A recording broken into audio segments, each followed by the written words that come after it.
రాజకీయాలలో జోరు చూపిస్తున్నది కార్ పార్టీ. ఓ రోకు లగచెర్లలాడాయి, ఇంకో రోకేమో బీసీల పంచాది. ఇట్లా తలో రోకు తిరిగి అరుసుకుంటుర్రు కార్ పార్టీయోళ్ళు. అట్లా సీఎం సార్ ఇలాకల ఇలా కార్ పార్టీయోళ్ళు మహా రైతు ధర్నా పెట్టిర్రట. గా ధర్నాకు కార్ పార్టీ ముఖ్య లీడర్ కేటీఆర్ సార్ కూడా పోయిండు. ఇక గా ధర్నా ముచ్చట్లేందో అంతా ఒక్కసారి అరుసుకుని వద్దాం పార్రి. బీసీల కొరకు కవితక్క కొట్లాడుతుంటే రైతుల కోసం రామన్న తిరుగుతున్నాడు. జగిత్యాల జిల్లాలో తిరుగుకుంటా బీసీల మీద కవితక్క మాట్లాడితే సీఎం సార్ ఇలాగా కొడంగల్లా రైతు దీక్ష పెట్టిండు రామన్న.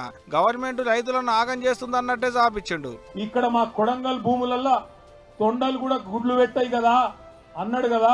మరి నిజంగానే ఇక్కడ తొండలు గుడ్లు పెడుతున్నాయా లేవా అని అందరం అక్కడ దిగి చూసినాం. భూముల నిండా పచ్చని వరి పంటలు బ్రహ్మాండంగా మొత్తం ఇక్కడికెళ్ళి అక్కడ దాకా విస్తరించున్నాయి. పంటలు వండుతున్నాయా? కొంటుండా ముఖ్యమంత్రి పంటలు? రైతు బంధు వడ్డదా? ముఖ్యమంత్రి కోసుకొచ్చిండు. కోసుకొచ్చి ఏం చెప్పిండు?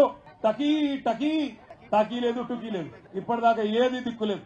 మొత్తం రైతుల ముచ్చటే. రైతులకు పురాగా రుణమాఫీ చేయలే, రైతు భరోసా ఇయ్యలే. సర్పంచ్ ఓట్ల కొరకు రైతులను పబ్లిక్ ను మతపరిచేందుకు పిల్లికి బిచ్చం వేసినట్టే రైతుల అకౌంట్లలో రైతు భరోసా కింద పైకం వేస్తున్నారు అన్నట్టే మాట్లాడుకొచ్చిండు రామన్న. అటెంక చిలుకూరి గుళ్ళి అయ్యవారి మీద అయిన దాడి ముచ్చట కూడా మాట్లాడుకుంటా అట్ట కూడా గవర్నమెంట్ వాళ్ళనే ఆడిపోసుకున్నాడు. ఇటు కవితక్క కూడా గట్టినే ఆల్చుకుంది గవర్నమెంట్ వాళ్ళను. బీసీల పంచాయతీ కంచి సులువు చేస్తే రైతుల పొలాలకు వచ్చేటి నీళ్ల దానక పొట్టు పొట్టు చాపించింది. ఇప్పటికి 31 సార్లు ఢిల్లీకి పోయొచ్చింది ముఖ్యమంత్రి గారు. కానీ జనాభాలో సగం ఉన్నటువంటి బీసీల గురించి కనీసం మీటింగ్ పెట్టే తీరిక ఈ ముఖ్యమంత్రి గారికి లేకపోవడం నిజంగా శోచనీయం. కేసీఆర్ గారు ట్రాన్స్పరెంట్గా ఉన్నట్టుగా లెక్కలు చెప్పారు.